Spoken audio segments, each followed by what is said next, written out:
You've got your sinful nature, you've got your principalities and powers working against you, you've got all the temptations of alcohol and substances and other drugs that want to take you out, addictions. You've got outside influences working around you to covertly try and bring you undone through laughter and other ways of manipulating you into the wrong direction. You've got people who will be intimate with you but have no intention or ability or knowingness to build a relationship that's going to lead anywhere or go anywhere. They're just using you for supply, and you're content to stick with that even though you're frustrated, you're feeling unhappy and sad, you're feeling empty, and you continue down that road and you don't know what the answer is. You think the problem's with you, and it is, because you're not doing anything to fix it. You should never be used for supply. You've got peer pressure that in many ways encourages addictions and uses of substances and chemicals and playing up sexually and betraying the person that's trusting you.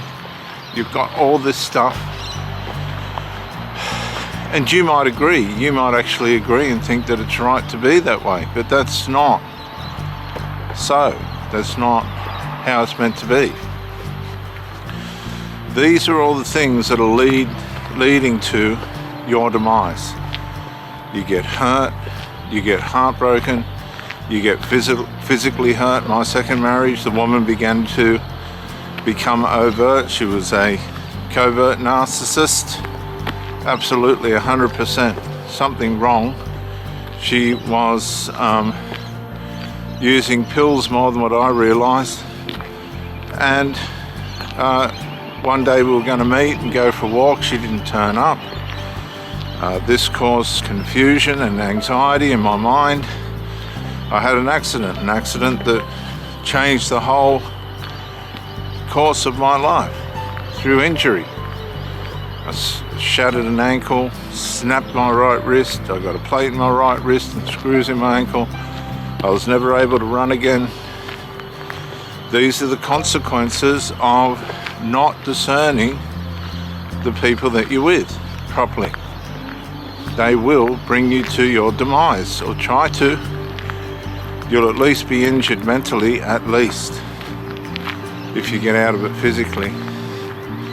But there's always a consequence, if not several, to being mixed up with people that are not right for you. They have not been made for you to be with, or you with them.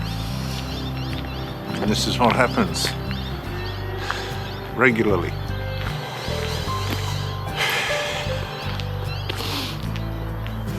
So you've got, let's go please, come on mate. So you've got your sinful nature. You've got principalities and powers working against you. You've got peer pressure. You've got alcohol and all the chemicals and substances that will try and pull you down and control your life. You've got dysfunctional family members and friends that will try and influence you into what they believe is right, even though it's wrong.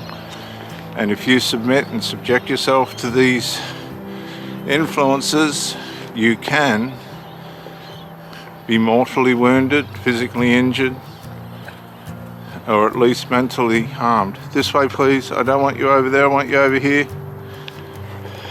Over here, quick.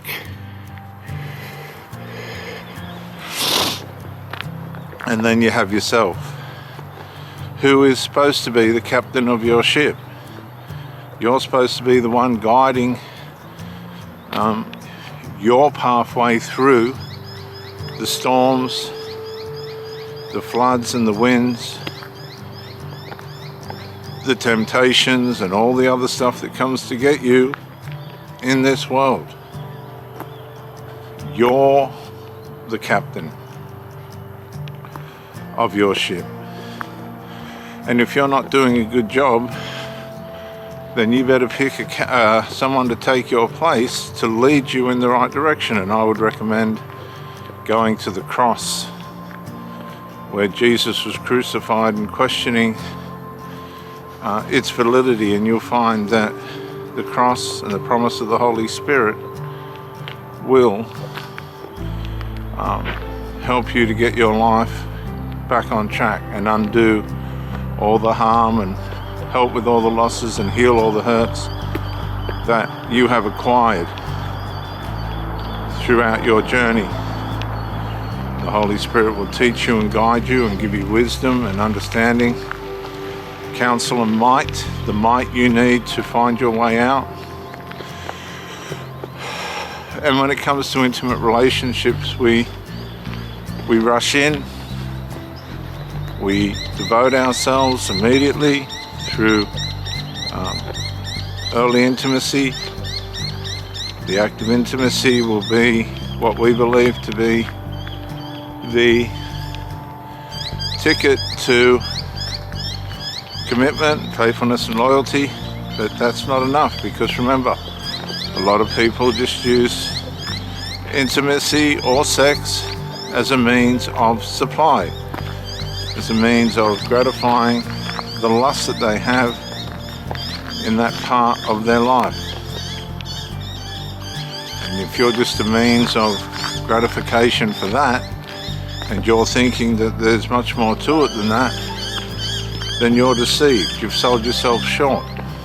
You will run upon the rocks and wonder what happened to you, because the impacts of other people on your life bear deep in our thoughts and feelings, and sometimes it takes years, if not sometimes people don't ever forget what harm the person that they trusted in to love and cherish them did to let them down.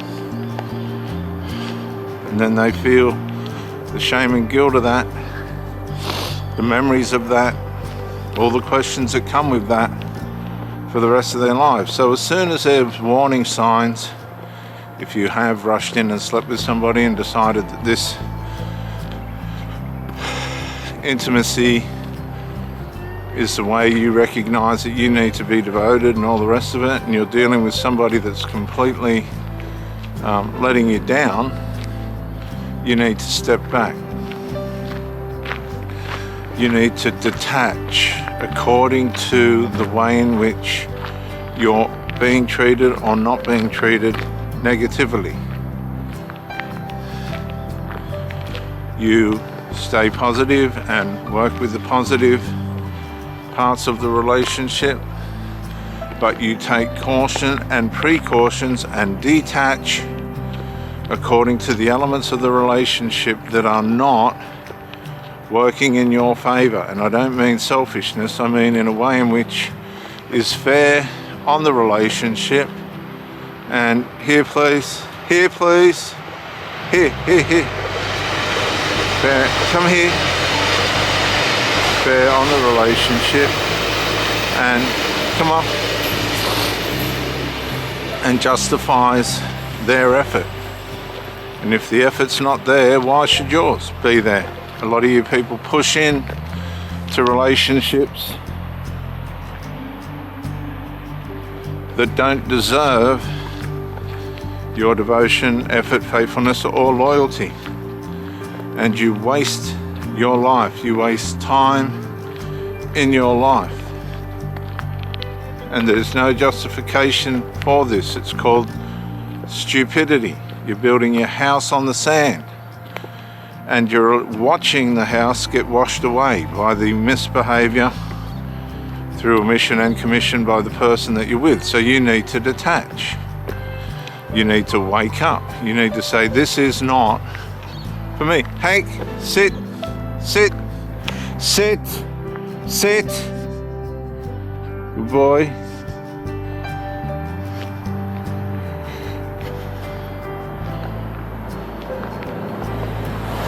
Go.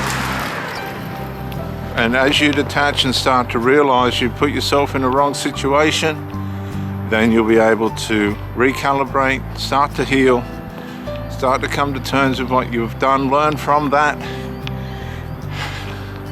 learn all the lessons you need to learn about where you went wrong, where they went wrong, and apply them to your life for any future relationships that you might decide to try.